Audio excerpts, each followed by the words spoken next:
Hi there. Today I want to give you the second of 7 essential acting skills for animators that will make your work incredible. You're not going to want to miss this, so stick around.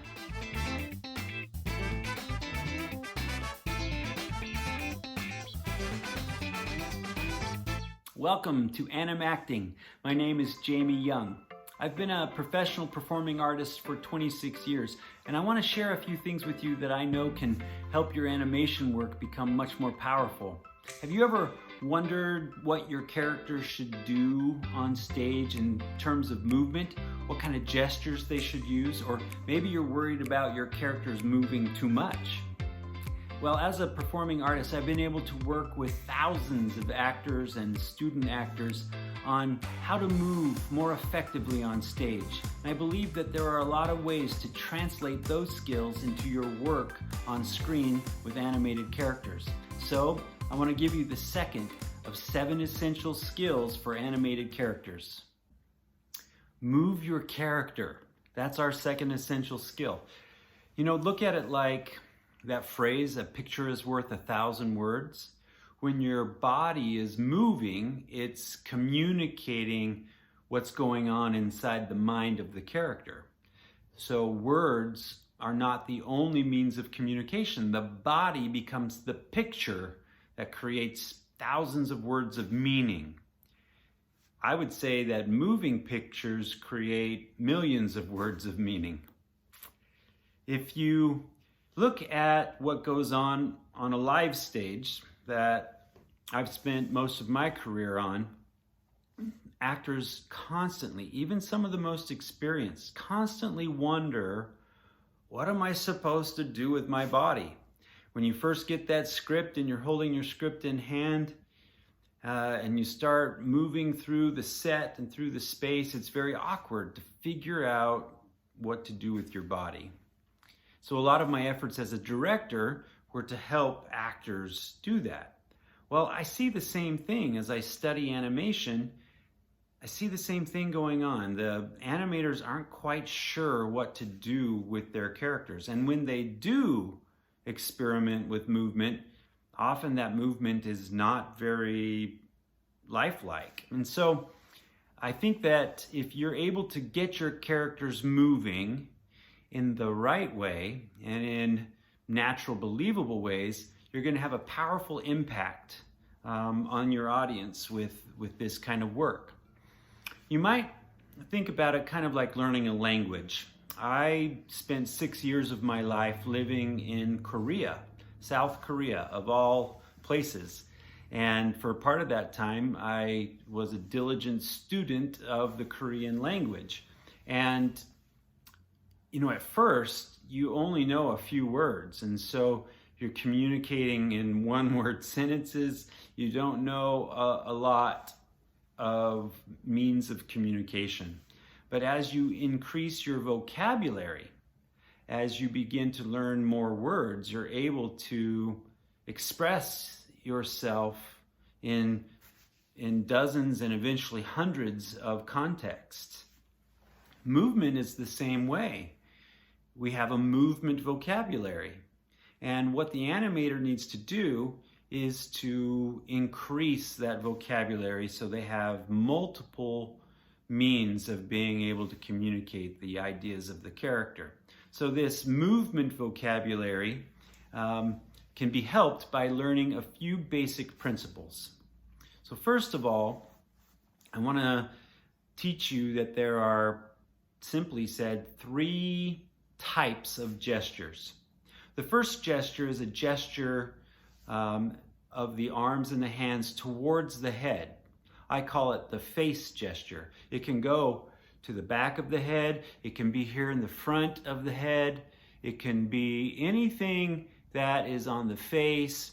Any kind of a gesture of the hand or the arm to the face is called a face gesture. So it's important to know that.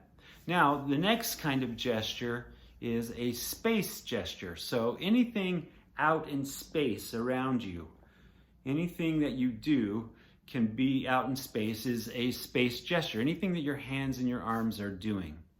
And the third type of gesture is a body gesture, where you place the arm and the hand somewhere on the torso. And that, again, you can have all sorts of different kinds of gesturing to the body. So it's face, space, and body. Those are the three types of gestures. And just by knowing those three things, you give yourself limitless possibilities on how your character can gesture. Now, one of the problems that I see with animators is how they move their characters from one gesture to another. If you watch everyday people and study them, you'll notice that there are three things that they do with a gesture. When they move from one gesture to another gesture, they are moving in a swift and soft manner. So they don't move slowly, usually. They don't take their time with the gesture. They swiftly move to it. They swiftly move from one gesture to the other. The other thing that you need to realize is that that movement is soft. It's not very likely that we have a tense gesture. Even if we do it swiftly, it's very, very rare that it would be tense. Those kinds of gestures are soft. So it's very important that you incorporate that into your character's work as well. They move swiftly and softly from one gesture to another. That will help your character's movement to be much more lifelike and believable. And again, watch this. If you're watching people having conversations without knowing that they're being watched, there will be very, very natural, swift and soft gesturing. Now, there's one thing that I want to emphasize here. Once, and I just did it, once a gesture occurs, it can be sustained. It needs to be sustained. It needs to be held in place for a time. And this is a big problem in animation. You see the characters just constantly moving. So while this essential skill that I'm presenting to you today is moving your character, I want to add, move your character, but not too much. These moments of sustaining or these moments of stillness are extremely essential. In fact, if you watch, again, everyday people, when they're gesturing, they move swift and softly, but when they're heightened, when the situation is intense or highly motivated, or if there's a lot at stake, then the gesture occurs and it's held in place and sustained there to emphasize that importance, that urgency. So really the journey of a gesture is swift and soft and then sustain. So you move from one gesture swiftly and softly to another, and then you sustain it there.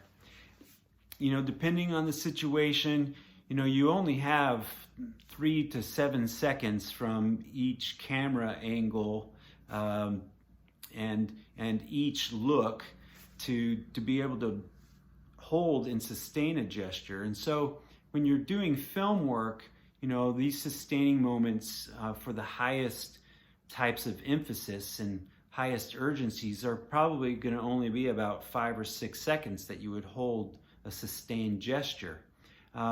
More likely it's only going to be about 3 seconds. On stage, of course, it's a lot more, between 8 and 15 seconds. But I tell you that just so you realize that how long you sustain a gesture can be much, much more than I see animators using nearly all of the time. So I invite you to play around with increasing your movement vocabulary, the face, space, body, ready gestures, the swift and soft and sustaining journey of those gestures. Play around with those. Increase how your character can move. Don't move too much.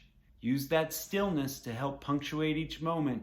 And I promise that if you do this, you'll have a much more realistic experience for your audience to connect to. Thanks and good luck. If you've liked this video, please go ahead and hit the subscribe button down below, and you can even click the notification bell so that you'll get word every time we post another one of these helpful videos. Next time we're going to be talking about the third essential skill that you need to know for your character's acting in animation. Thanks so much.